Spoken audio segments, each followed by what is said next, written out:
এই একটা জিনিসই তো বাকি ছিল ভাই, বিশ্বকাপে হ্যাট্রিক। 6 নম্বর বিশ্বকাপ খেলতে এসে অলমোস্ট 39 বছর বয়সে এসে প্রথম ম্যাচে হ্যাট্রিকটাও করে দিয়েছে। And look at those goals, I mean absolute goose bump. বক্সের বাইরে থেকে শট, প্রথম শট দেখার পর আমার জাস্ট মনে হয়েছে যে ভিনটেজ মেসি, বয়স মনে হয় 25 বছর। কে বলবে যে এর বয়স অলমোস্ট 39? কোন দিক দিয়ে মনে হয়? স্ট্রেট ফ্রম ইঞ্জুরি, মাত্র ইঞ্জুরি থেকে ব্যাক করছে। আমরা দেখতেছিলাম যে ধীরে ধীরে রিকভার করতেছে। রেগুলার বেসিসে নিউজ ফলো করতেছি, মেসি কবে গ্রুপ ট্রেনিং করছে, কি করে নাই, কমফোর্টেবল নাকি কমফোর্টেবল না। প্রথম ম্যাচ দেখে কোন দিক থেকে আপনার মনে হয় যে এই লোকের বয়স অলমোস্ট 39, মাত্র ইঞ্জুরি থেকে ব্যাক করছে? আই মিন যা তা হয়ে যাইতেছে, একদম যা খুশি তাই হয়ে যাইতেছে। এর চাইতে পিচ পারফেক্ট স্টার্টিং আমাদের জন্য হইতেই পারতো না। ক্লিন সুইপ, 3-0 জিতছি, এর উপরে মেসির হ্যাট্রিক, এর সাথে ক্লিন শিট। আই মিন অভিযোগের জায়গা মেবি হয়তো বা ডিসঅ্যাপয়েন্টমেন্টের আলাপ যদি আমরা করতে চাই, তারপরে করা যায় যে মন্টিয়েলকে যতক্ষণ খেলছে খুব কমফোর্টেবল লাগে নাই, বিটেন হয়েছে।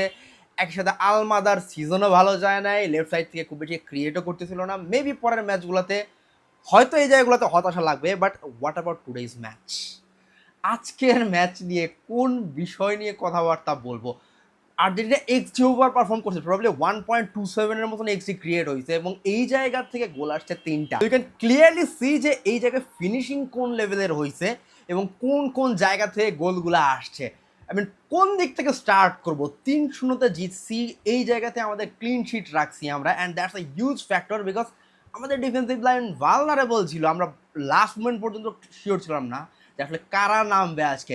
মেদিনার কথা বলা লাগে, ইয়েস, 2 সেন্টার ব্যাক দুর্দান্ত করছে এই জায়গাতে, এবং এক্সপেক্ট করতেছিলাম ডেলিভার করবে, অ্যান্ড দ্য ডেলিভার। মন্টিলের আলাপ বাদ দিলে ওইদিকে মেদিনাকে নিয়ে আরও বেশি করে সংশয় ছিল, বিকজ এই লোক খুব একটা ভালো পারফরমেন্স দেয় না। এর আগে আমরা দেখি না, অনেক বেশি ট্রাস্ট করি না এর নিয়ে, বাট লাস্ট পর্যন্ত হতাশ করে না। স্কালোনি, তার উপরে ভরসা মানুষ কেন রাখবে, এই জিনিসটা আবার প্রমাণ করছে যে এখানে তারে নিয়ে, মেদিনাকে নিয়ে খুব বেশি পরিমাণে আমরা ডিপেন্ডও করতেছিলাম না, হাইপও ছিল না, খুব একটা ডিপেন্ডেন্সির জায়গা, ট্রাস্টের জায়গা ছিল না। He delivered, defence line solid performance দিছে, এবং এইখানেই আলাপ করা লাগে যেটা আমি এর আগে ম্যাচ রিভিউতে বলছিলাম যে আর্জেন্টিনার ডিফেন্ডিংয়ে মিডফিল্ডের একটা বিশাল বড় ভূমিকা রাখে।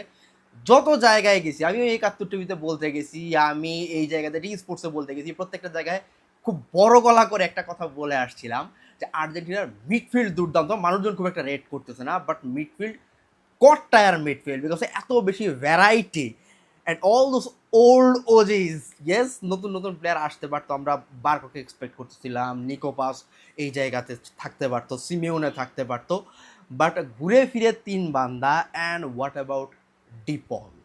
এমএলএসে গেছে, বয়স বেড়ে গেছে, এমএলএসেও পারফরমেন্স ড্রপ করছে, যা জাস্ট যখন জাতীয় দলের জার্সিটা গায়ে জড়াইছে সব কিছু ভুলে গেছে, জাস্ট সব কিছু ভুলে গেছে। সেম লেভেল, সেম ইন্টেন্সিটি, একই ওয়েতে বারবার গিয়ে ইন্টারসেপ্ট করতেছে, চার্জ করতেছে, কামলা দিতেছে, মজুর খাটতেছে পুরা উপর থেকে নিচ।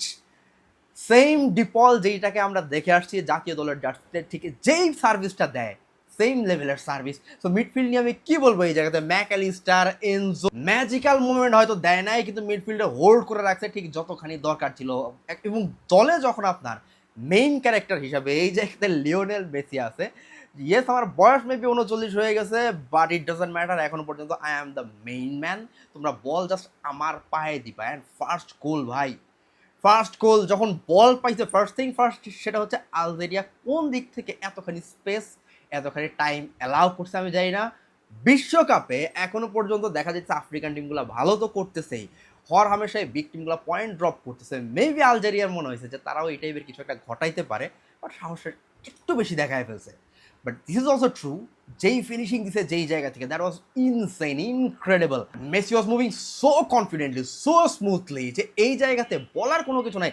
এক ফোট, I mean starting from the anthem, যখন জাতীয় সঙ্গীত গাইতেছিল ওই পয়েন্ট থেকে আমার মনে পড়ে না যে মেসিকে আমি কখনো এত বেশি রিল্যাক্সড দেখছি, এত বেশি পরিমাণে ফুরফুরে মেজাজের দেখছি, যে it's like there is no burden, he is going to enjoy there, যে পুরাপুরি যা তা অবস্থা এনজয় করতেই নামছে। And he was full of himself. Shot নিতেছে, ইচ্ছা মতন মুভ করতেছে, প্রত্যেকে তারে খুঁজে বের করতেছে বল দেওয়ার জন্য, প্রত্যেকবার বল রিসিভ করার পরে প্রত্যেকটা প্লেয়ার উপরের দিকে মুভ করতেছে। অ্যান্ড মেসি নিজে যথেষ্ট পরিমাণে দেখতেছিলাম মুভ করতেছিল, ডুয়েল জেতার জন্য চার্জ করতেছিল, বল উইন করার ট্রাই করতেছিল, স্পট অন। বিগত কয়েকদিন ধরে যে আমরা হাইপ বানায় রাখছি, চিৎকার চেঁচামেচি করতেছি বারবার, প্রত্যেকটা জিনিস অ্যাবসলিউটলি ওরতে। আজকের দিনটা পুরোপুরি আর্জেন্টাইন ফ্যানদের জন্য সিল্ড। লিওনেল মেসির কাছ থেকে পাওয়া গিফট। যান ভাই, এনজয় করেন, ফেসবুকে যা খুশি তাই পোস্ট করেন, ক্রিঞ্জ পোস্ট করেন, সারাদিন জার্সি পরে ঘোরেন, যা খুশি তাই করেন, এটা আপনার দিন।